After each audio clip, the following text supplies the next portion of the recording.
Welcome to the Learning Pines YouTube. We hope this video helps. You start by prepping quickly and decisively. Clean both the sole and the shoe edge with alcohol to remove oils.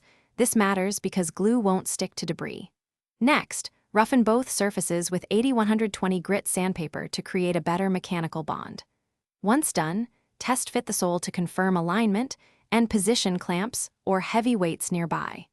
Make sure to work in a well-ventilated area because many strong adhesives have fumes, and you'll want everything within reach before you apply glue. Now apply the adhesive with steady, confident strokes. A thin, even coat prevents squeeze-out and creates uniform contact. Many contact cements require application to both surfaces and a short dryback until tacky follow the product's specified weight, usually 5 to 15 minutes.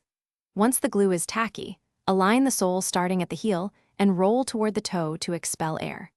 Press firmly across the entire seam and immediately clamp with even pressure. Once clamped, avoid shifting because most contact finish by removing any excess glue with a cloth while it's still wet. Once cured, lightly trim flash with a sharp knife for a clean edge. Allow the repair to cure fully, typically 12 to 24 hours, before wearing. This guarantees strength.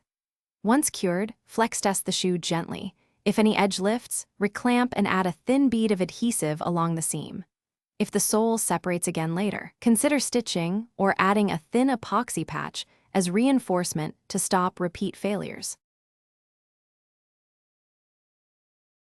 Thanks for watching. Consider subscribing if we helped you.